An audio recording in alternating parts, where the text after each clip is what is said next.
Hello guys, स्वागत है आप सबका हमारे यूट्यूब चैनल बीटा ट्रेडर्स में। आज हम बात करने वाले हैं निफ्टी के एनालिसिस के बारे में 13 मई 2025 ट्यूसडे के दिन के लिए। आज काफ़ी ज़्यादा रैली मिली है, काफ़ी बढ़िया रैली मिली है। 450 पॉइंट मार्केट ओपन हुआ था up side and then continue closing दिया है अराउंड 920 पॉइंट्स अप साइड उसने क्लोजिंग दिया है। काफ़ी बुलिश रहा था मार्केट। बात करेंगे कल के लिए मार्केट में क्या रहने वाला है। कल ट्यूसडे है, बीटा ट्रेडर्स का ट्यूसडे का आपको पता ही है स्ट्रेटेजी है कि ट्यूसडे जनरली मार्केट कंसोलिडेशन में क्लोजिंग होता है या फिर एक जो भी रैली आती है अप मूव या डाउन मूव, बट उसका क्लोजिंग ब्रेक इवन पे ही देता है, ब्रेक इवन के अराउंड पे ही देता है अनलेस एंड अनटिल कोई न्यूज ड्रिवन मार्केट नहीं है। ये चीज रहता है ट्यूसडे को। बट आज मंडे काफी बढ़िया हमें रैली देखने को मिली है, 920 पॉइंट्स अराउंड की रैली देखने को मिली है। तो पॉसिबिलिटी है कि कल ट्यूसडे के दिन मार्केट कंसोलिडेशन खाए या फिर मार्केट अगर काफी स्ट्रॉन्ग बुलिशनेस यहाँ से दिखाता है बिकॉज सब लेवल्स जो थे हमारे क्रॉस कर दिए हैं, तो फिर एक अप मूव पॉसिबल है कल के दिन भी। और पूरा वीक एक अप मूव हमें देखने को मिल सकता है। ये वीडियो में हम लोग डिस्कस करने वाले हैं इसका क्या व्यू है निफ्टी को लेकर, हमारे कौन कौन से लेवल्स रहने वाले हैं जो इम्पोर्टेंट डायनामिक लेवल्स की तरह एक्ट करेंगे।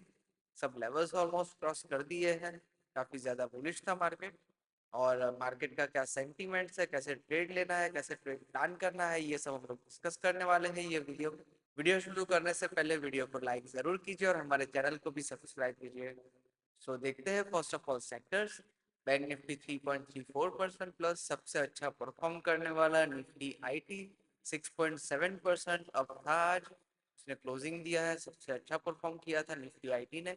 फाइनेंस सेक्टर भी 3.9%, FMCG, MNC, service sector, energy sector सब 2-4% जितना प्लस है।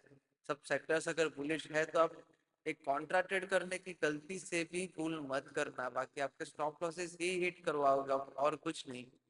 निफ्टी रैलिटी ऑलमोस्ट 5.93 मतलब 6% तकरीबन प्लस है। Energy sector 4%, service sector 4.18। PSU bank भी अच्छा परफॉर्म कर रहा था आज। ऑटो सेक्टर, मेटल सेक्टर भी ऑलमोस्ट 6% जितना प्लस है। एक फार्मा सेक्टर शुरुआत में माइनस था सिर्फ 1.5% तकरीबन, बट मार्केट क्लोज होते होते ब्रेक इवन तो आ ही गया था। सब सेक्टर्स अगर ऐसे पॉजिटिव होते हैं ना तो आप गलती से भी कॉन्ट्रा ट्रेड करने की गलती मत करना, बिकॉज आपको बहुत भारी पड़ सकता है। सब आपको स्टॉप लॉसेस हिट होंगे, आपकी साइकोलॉजी डिस्टर्ब होगी और कुछ नहीं। तो ये जरूर ध्यान में रखना है। तो चलिए अब देखते हैं हम लोग वन डे के टाइम फ्रेम पे क्या हो रहा है। आज पूरा जो भी ये कैंडल बना था वन डे के टाइम फ्रेम का, उसने कंसोलिडेशन का एक ब्रेकआउट दिया है, साथ साथ में जो भी सारे डायनामिक लेवल्स हमारे थे, साइकोलॉजिकल लेवल्स थे, वो तोड़ता हुआ दिखा था मार्केट में वन डे के टाइम फ्रेम पे। सारे जोन्स और सब कुछ तोड़ दिया था, न्यूज ड्रिवन मार्केट था। यूएस मार्केट्स भी हमें पॉजिटिव दिख रहे थे और ओवरऑल सब ग्लोबल मार्केट्स पॉजिटिव थे, उसकी वजह से हमें हमारे मार्केट में भी अच्छी रैली मिली है।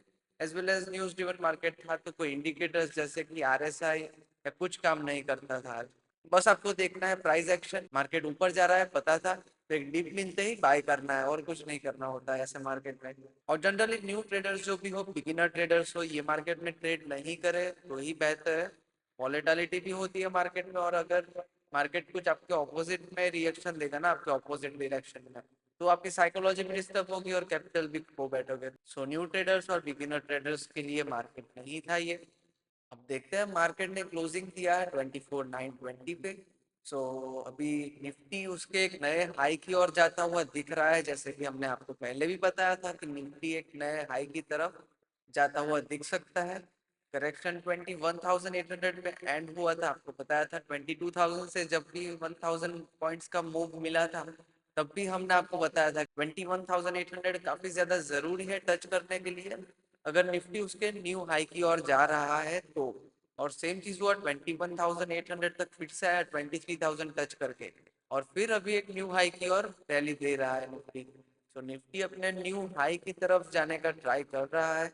अभी ऐसे मार्केट में क्या होता है ना, जब भी मार्केट बुलिश रहता है तो हमें एक अप्रूव देखने को ही मिलता है। एक करेक्शन आना, मतलब बड़ा करेक्शन आना थोड़ा इम्पॉसिबल है। ये मार्केट में ये चीज नोटिस किया है हमने कि जब भी मार्केट ऊपर जा रहा होता है ना तो कोई रोक नहीं सकता। ये देखिए आप, और ये सब की भी न्यूज आ रही थी बट मार्केट में कंसोलिडेशन जरूर देखने को मिला, इनडिसिसिवनेस, बट एक डाउन साइड की रैली आपको नहीं दिखी। और अभी जब न्यूज आई कि इंडिया पाकिस्तान के बीच थोड़ा अच्छा हो गया है सिचुएशन, तो मार्केट में और ग्लोबल मार्केट भी पॉजिटिव थे डेफिनेटली। बट हमारे मार्केट में एक काफी ज्यादा अपमूव मिला, ऑलमोस्ट 4% का। ये चीज रहता है कि मार्केट को जब ऊपर जाना होता है ना, तो उसको कोई रोक नहीं सकता है। एक व्यू बुलिश साइड का रखना है। बाय आपको एक डीप पे करना है, जब भी डीप मिलता है अच्छे से तो आप बाय की अपॉर्चुनिटी ढूंढिए। शॉर्ट करने का भी ट्राई मत कीजिए, बिकॉज जो भी है ना, मार्केट एक नए हाई की ओर जाना चाहता है। उसको कंटिन्यू कीजिए, ट्रेंड कंटिन्यू कीजिए, मार्केट के सेंटीमेंट्स अभी पॉजिटिव है। Trend is our friend, trend के साथ चलिए, सेंटीमेंट्स भी आपके साथ है। एक बुलिश एंट्री ही अगर पॉसिबल है तो आप बनाइए, उसमें आपको एक अच्छा प्रॉफिट भी देखने को मिलेगा, साइकोलॉजी भी बिल्ड होगी, और साथ साथ में आपको एक अच्छा नॉलेज भी मिलेगा कि ऐसे मार्केट में कैसा करना होता है, कैसे ट्रेड करना होता है। आप साथ साथ में जो डाउन साइड का पुट का जो स्ट्राइक प्राइस होता है ना, उसको भी नोटिस कीजिए, वो कैसे रिएक्ट करता है, और कॉल के स्ट्राइक प्राइस कैसे रिएक्ट करते हैं। दोनों के प्रीमियम्स को भी नोटिस कीजिए एट द मनी के। आपको डिफरेंस दिखेगा, आपको खुद पता चलेगा क्या हो रहा है अभी मार्केट में और कहाँ मार्केट जाना चाहता है। ये सब चीज करने से आपको नॉलेज भी मिलेगा, और आपको एक आइडिया आएगा, आप प्राइस एक्शन धीरे धीरे आप सीख जाओगे कि कैसे मार्केट रिएक्ट करता है। अब बात करते हैं लेवल्स की। मार्केट ने क्लोजिंग दिया है 24,920 पे। एक इम्पोर्टेंट रहने वाला है लेवल 24,800 का, डेफिनेटली 24,775 वाला हमारा जो लेवल है वो इम्पोर्टेंट लेवल रहने वाला है कल के लिए। ये कि कंसोलिडेशन का लो है वो भी काफी ज्यादा इंपॉर्टेंट रहने वाला है। 24,680 का आप बोल सकते हो, 660 का हमारा एक लेवल था, बट 660 टू 680 तक आप बोल सकते हो, 675 में भी। ये एक जोन मार्क करके रखना है आपको। 24,775 एक इम्पॉर्टेंट लेवल है, इम्पॉर्टेंट डायनामिक लेवल है, पूरा जोन है 775 टू 800। बट वो भी मार्केट ने क्रॉस कर दिया, उसके ऊपर क्लोजिंग दे दिया है, तो मार्केट में काफी ज्यादा स्ट्रॉन्ग बुलिशनेस देखने को मिल सकती है हमें।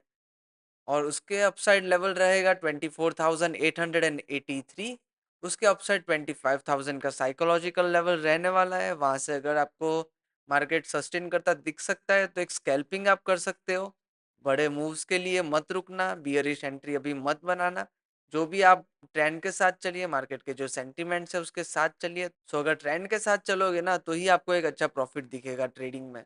और जैसे ही मौका मिलता है आप बाई कीजिए, कोई दिक्कत नहीं है। ये टाइम पे फर्स्ट डीप आता है, बाई कीजिए, कोई दिक्कत नहीं होगा।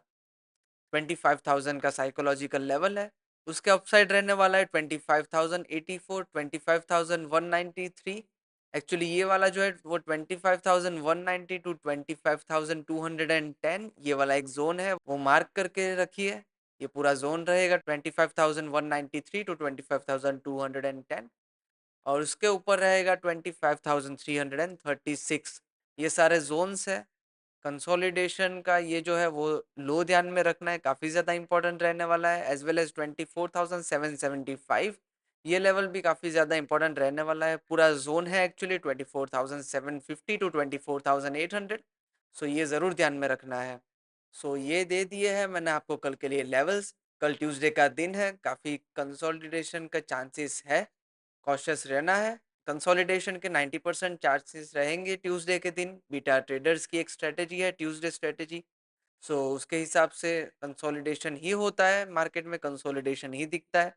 आपको ध्यान रखना, अगर आप ट्रेड भी कर रहे हो, मार्केट में अगर थोड़ा बहुत मूवमेंट आता है, तो अगर आप बुलिश साइड जा रहे हो ना, तो कॉल के स्ट्राइक प्राइस का एक आपका एंट्री प्राइस आ जाना चाहिए, और पुट का जो भी स्ट्राइक प्राइस है उसका टारगेट आ जाना चाहिए। ये हिसाब से आपको ट्रेड करना है। सेक्टर्स देखने हैं, डायरेक्टली बुलिश साइड मैंने बोल दिया उसकी वजह से नहीं जाना, बिकॉज आपको एक सीखना है ट्रेडिंग करना। आपको देखना है, खुद सेक्टर्स देखिए, सब पोजीशंस कहाँ पर बन रही है वो देखिए, और फिर आपको कॉल का अगर एंट्री प्राइस आता है, पुट का टारगेट आता है, बाद में आप एक ट्रेड प्लान कीजिए। एक्यूमुलेशन, मैनिपुलेशन, डिस्ट्रीब्यूशन स्ट्रेटेजी जरूर ध्यान में रखना है हमें। एएमडी स्ट्रेटेजी हमारी, एक्यूमुलेशन होने दो, बुलिश साइड जाने दो मार्केट को, और उसका मैनिपुलेशन होने के बाद ही आपको एंट्री प्लेस करनी है। साथ साथ में जो आरएसआई इंडिकेटर है वो भी ओवरसोल्ड बताता है, उसके बाद ही आपको एक एंट्री प्लेस करनी है। एज़ वेल एज़ आरएसआई आपको देखना है हमारे ऑप्शंस के चार्ट में भी, वो भी ओवरसोल्ड होना चाहिए। सो ये सारे लेवल्स रहने वाले हैं, ये सारे ट्रेडिंग प्लान रहने वाला है, आपको कैसे प्लान करना है मैंने आपको बताया। 24,775 टू 24,800 ये वाला हमारा ज़ोन काफ़ी इम्पोर्टेंट रहने वाला है कल के लिए, और हमारा एक साइकोलॉजिकल लेवल 25,000 भी इम्पोर्टेंट रहेगा कल के लिए। सो ये दोनों ज़ोन्स तो ज़रूर ध्यान में रखना है, ये वाला ज़ोन और ये वाला लेवल, साइकोलॉजिकल लेवल, ये दोनों चीज़ ज़रूर ध्यान में रखना है। और मैंने आपको जो कुछ भी बताया वो भी ज़रूर ध्यान में रखना है। एएमडी स्ट्रैटेजी, स्ट्राइक प्राइसेस के टारगेट्स, सेक्टर्स देखिए, कहाँ पर पोजीशंस बन रही है वो देखिए। ये सब चीज़ ध्यान में रखिए और एक ट्रेड प्लान कीजिए। अगर वीडियो पसंद आया हो और इन्फॉर्मेटिव लगा हो तो हमारे वीडियो को लाइक कीजिए, हमारे चैनल बीटा ट्रेडर्स को सब्सक्राइब कीजिए।